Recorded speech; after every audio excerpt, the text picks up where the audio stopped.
missed that last one. How you doing, guys? Still getting through? Still getting by? I didn't realize how little I had planned for these live streams. I thought, oh yeah, it'll be really easy. I'll just like talk about something and it'll be fine. But here we are, what, 10 days into it, 9 days into it, and I'm starting to look to you guys for what you want. It seems like people really like distortion pedals. People are big fans of plugging into distortion pedals and making things get loud. And I like that too. That's always really fun. But I don't use a distortion pedal quite as much as other people do. But still, I had at one point a couple videos up that were demoing distortion pedals. So sometimes I still get asked like, hey, what settings did you use on this, or what settings did you use on that? And I can't remember what I used back then, but I know that for a long time the way that I set my distortion pedals has been the same. I think it's the same for a lot of people. So I'm going to give that a go today, talking about how I set distortion pedals.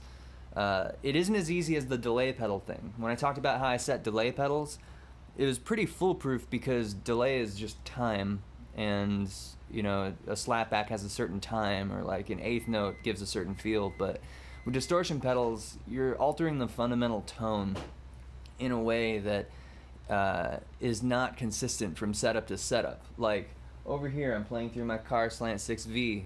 I'm using the combo basically as a head and then playing through this 2x12 cab. But over here, I have my Dr. Z amp, the Stingray. And this is like an AC30. That's kind of like a Deluxe. And they're really different in the way that they sound. So when I set up a distortion pedal, it's probably not going to sound the same through both of those. Because like maybe this will be a bit brighter because it has the brighter speakers, and also I'm miking it with a SM57, whereas over here I'm miking it with a Sennheiser MD421. There's so many different things that can change the relative level of brightness and fullness. Anyway, that's why when you set up a distortion pedal, or at least when I do, I'm trying to be really adaptive.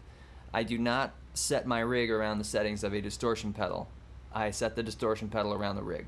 So I'm going to switch to camera number 2. Check this out. Boom! Look at that.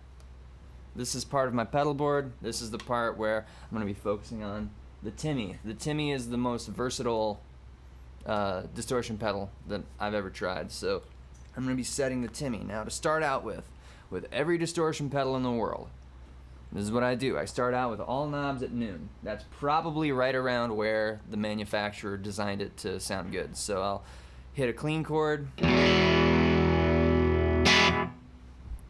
going to turn off that slapback so we just hear. That's clean chord, and then I'm going to step on this. So my first impressions with that are that it's probably a bit too loud. It's probably a bit hot, so I'm going to back off on the volume. First thing that I want to do is just get it even. Get it even so when it's on or off, it's about the same.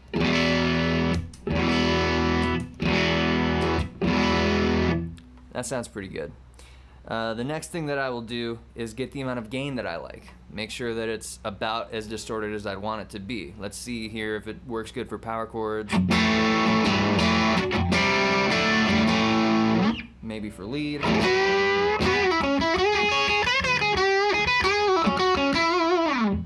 Alright, so what I might do here is back it off a little bit and then raise the volume to compensate. Maybe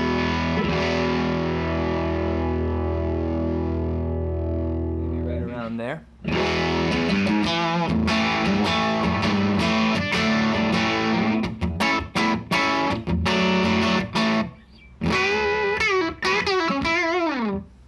It's feeling pretty comfy. I might add a little bit back.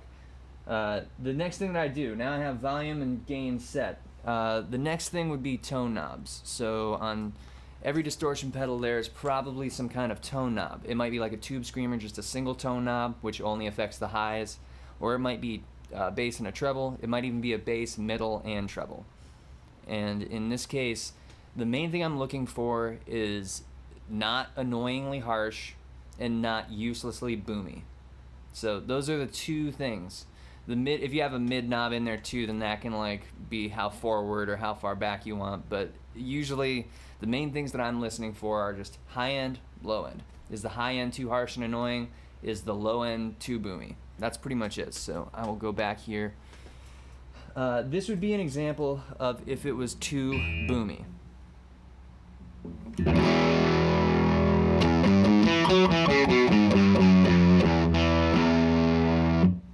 The low end is entirely destroyed. It's not very fun. This would be an example of it being way too harsh.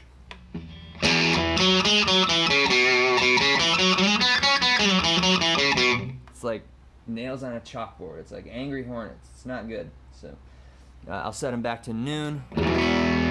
So the thing that I'm hearing here, I'm fine with the treble. The treble's okay. The bass is a little bit much. As you turn up the overdrive, the bass can sometimes run away. So I'm just going to back it off a little bit. On the Timmy, the bass and the treble knobs are backwards. So I'm actually turning it down a little bit.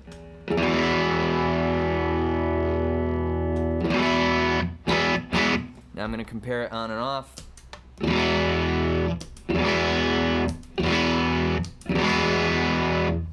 I think that's pretty good. Maybe just give it a hair more gain, hair less level.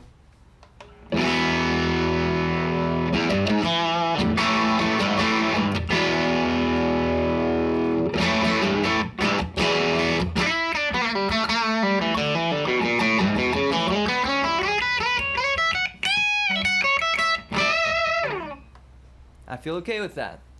If I wanted to step on an overdrive pedal, I think that that would be a pretty good setting for this rig, for this guitar, with this pickup, these 500K pots, into this cable that is this certain length, into this pedal board with a buffer in the beginning, and then this amp head with these settings, that cab that's that size and open back with the speakers that it has in it, with this microphone set that far away from the speaker, aimed at the spot on the speaker that it is, running into this preamp with, you know, whatever settings are on the board. Like, it's all very interactive.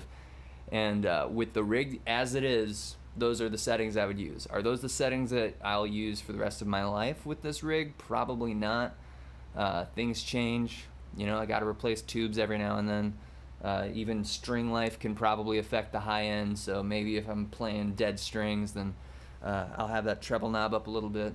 The point is unlike delay, I felt really good about doing that delay video because delay is fairly objective.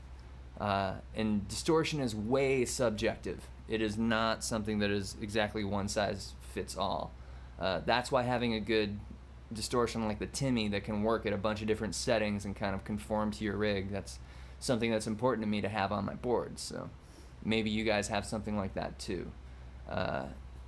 And now I'm going to go and answer some of your questions. So here we are with chat time. Woo!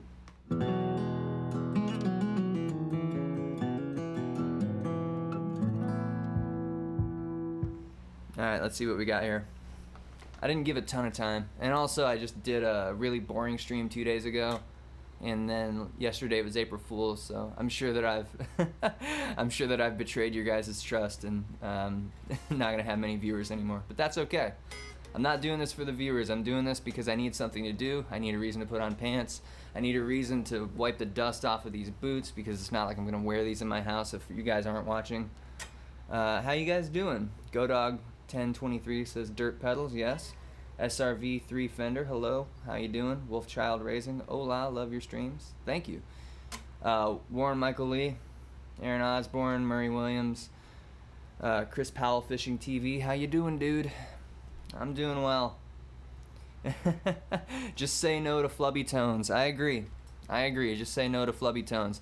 That's something that I don't quite get about Big Muff style pedals, or like the Way Huge Swollen Pickle or whatever it's called. Those big square boxes with the big knobs that make your tone just like really crazy with the distorted low end. Hey guys. Yeah, I'm hoping that later on I can do more of these streams with like maybe more camera setups or something that aren't just my iPhone or whatever, and I'll get into the whole board and stuff later when I have like a good amp, you know, or a good. I just read Slevin Atwork's comment with amps and misspoke. Like a good angle on how I can explain it in a live stream. But yeah, I mean, I've mostly just been chilling out. I feel like a lazy lump today. I didn't really do a whole lot. I tabbed out the rest of that JT Cornfloss song from a couple days ago. I plan on playing that here on stream in a couple days. I need to work it up. It's actually really hard to get the touch just right. Like, getting the notes written on a piece of paper isn't that bad, but getting the touch right is pretty difficult. And I've been watching Bukavax videos. If you guys aren't watching those, gotta go watch those. They're really good. Let's see here. Do you like a little bump in volume when you kick on overdrives, or absolutely keep it at unity? And do you stack? So I'll start with the stacking one. I don't stack just because one overdrive is always enough overdrive for me. If you want more than that, if you want like a Santana lead tone, maybe you can stack a couple. But generally I don't stack overdrives. I could if I want to, or if I need to, but generally I don't. Maybe I'll do an overdrive and a boost, but that's probably it. Sometimes I like a little bump in the volume if it's like a lead boost kind of thing, but generally I keep it pretty close. Maybe just a tad bit of bump. How do I set my amps? Amps are... what I've found is that the amps just tell me what to do, basically. With, again, the cabinets, the speakers, the microphones, the mic placement, whatever, there's usually a spot, and you can usually hear it pretty well. Now, I don't know why I'm saying you. There's usually a spot for me, and usually I can hear it okay, especially if it's in kind of a controlled situation. Usually when I'm tweaking tones, I'm in my studio, and the cab is in the basement, so I'm hearing the sound through the monitors. I'm hearing the mic'd sound, not the direct sound, just the mic'd sound. So I can kind of hear all the factors congealing together into one thing. That thing is spit out of those speakers and put into my ears. So since I'm reacting to that, I can usually tweak it and tell. For my Stingray, that happens to be tone, hang on, let me think about this. Cut on 2, tone on 3, volume on 6.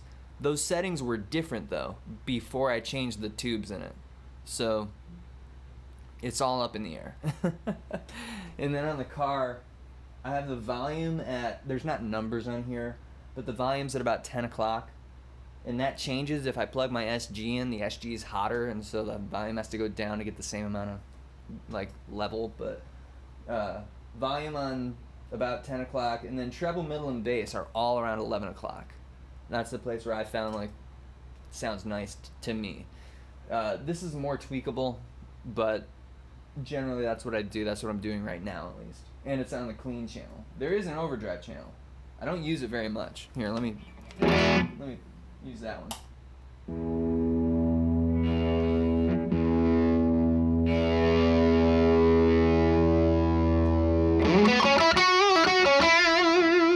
Turn that overdrive pedal off.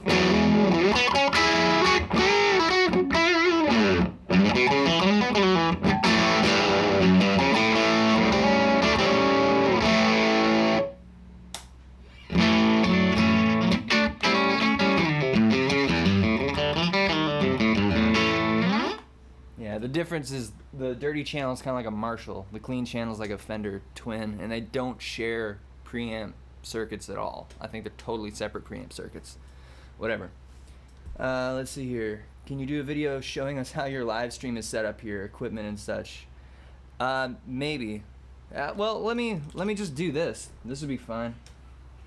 Here, I'm taking my phone, so you can see my phone. I just have the camera on, and then I'm using this as like a remote camera. So let me go back here. I'm gonna have to turn off chat for a second. I hope you guys are okay with that. Yeah, right here. And then let's go with this. So here's my camera. Whoops, I'm upside down. It's having trouble, but you can probably see there, maybe. Whatever, it's all gonna be upside down, but I have my GH5, my camera, it's plugged in, and I'm using a capture card. Yeah, a capture card to try to like get the signal into my laptop, and there's all those cables and adapters and whatnot. I'm using OBS. This is horrible. I'm gonna turn this off. Yeah, that's why I should plan that stuff out. Shouldn't try to improvise that stuff on the fly. Book is badass. I will show that comment. I think that there's like auto mod stuff, so if you say ass, then it's, I don't know, YouTube streaming. Make sure that I'm okay with that first. Hi from Portugal. Hi, how's it going in Portugal? El Guitar Ron. Stuart, love your channel, Jim. I'm not even a big country fan, but you've made me come around. Well, that's nice. I've been hearing that since high school. That's the thing, is if you're around me long enough, then some of this is going to seep into your brain, and I apologize for that. How did I learn to sing? I didn't learn to sing. I still don't know how to sing, but I do my best. The main thing is just recording myself over and over again. And it's gone from the point where I hated my voice when I record it 100% of the time to only about 80% of the time. So that 20% where I like it, that's really useful. You do 10 takes, 2 of them are good. Love your rigs and tone, awesome, thank you. And compressors. Compressors, man. Compressors come in all different shapes and sizes, but 95% of them are just based on the Dynacomp. The Dynacomp had 2 knobs, level and sustain. I have a Keeley 2-knob compressor, and I pretty much keep those knobs at noon. It's even easier to set a compressor, in my opinion, than an overdrive, because a compressor, if you have a blend knob, and I've changed my mind on this in the past, if you have a blend knob, if you have at 100%. Sorry, I have to reset this camera here. Let me see if this is even in the right spot now. Oh, hey, it is. Sweet. Yeah, so this is my compressor, and generally it's the same drill where I try to keep it so that it's about the same level whether it's on or off. So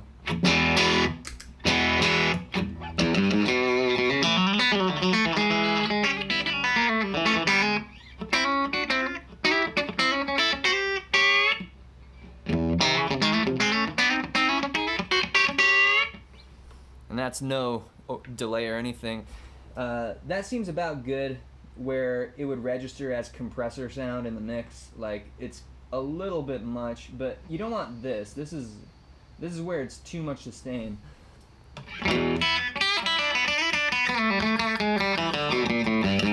Every note just sounds obnoxious. It has that attack thing. I find that a lot of people who use Boss CS3s maybe accidentally get that sound a bit too much. And if it's not enough there, like maybe this would be.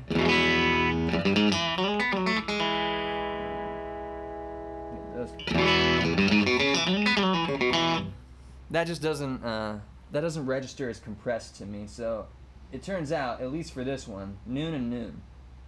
That's gonna be where I find my sound.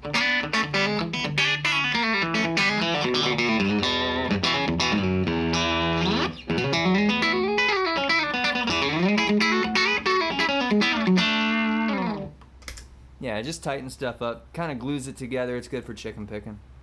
But even that, I'm not using a compressor all the time. I pretty much just use a compressor for like heavy chicken picking moments, or sometimes if a solo is really difficult and I'm not 100% sure that I have it down, expander of tone, which is ironic because an expander is literally the opposite of a compressor in audio terms. Whatever. What's your 5-year plan? Where do you see yourself? I think that they're great. That's exactly what this is right now. Vox AC-15s had, in the 60s, they had an EF86 preamp. That has an EF86 preamp tube, sorry. And right now this is on half power mode. So when you've seen me use this on these live streams, it's basically an AC-15 instead of an AC-30. It's only using 2 of the EL84s instead of all 4 of them. And it sounds great. So yeah, and that's blue speakers, Celestium Blue in the 2x12 cab. I think that that's great. I think that I would use an AC-15 in a heartbeat, given the option with backline. But they're not quite as versatile, I don't think, as the Fender style. So I don't know. It's up to you. It's cool to have both.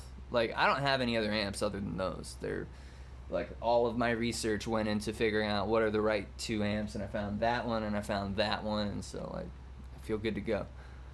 Can't afford a Dr. Z. Yeah, I can't either. I figured out a way, but like, you know, under normal circumstances, I don't think that I would be buying like brand new Dr. Z just because, you know, it's pretty expensive. Although, as far as great amps go, they're not as expensive as a lot of other things. Fairly certain I spent 90% of today watching guitar streams, 5% actually doing billable work, which I wasn't expecting at all, and now the next 5% will be practice. I need to eat. I need to eat really badly. Then The Sopranos. Yeah, I've spent like 90% of today doing absolutely nothing, 5% tabbing out a song, and then the other 5% is hanging out here with you guys, and then hopefully after that it'll just be eating. Does that compressor have a mix? It does not. It does not have a mix. Compressors with mixes like the Wampler Ego compressor are cool, and I think that that's for when you want to have a compressor that doesn't sound like a compressor. When you just want it to do that thing I was talking about where it's like, yeah, I'm not sure I have this down. Let me step on a pedal that's going to make me sound a little bit better than I am.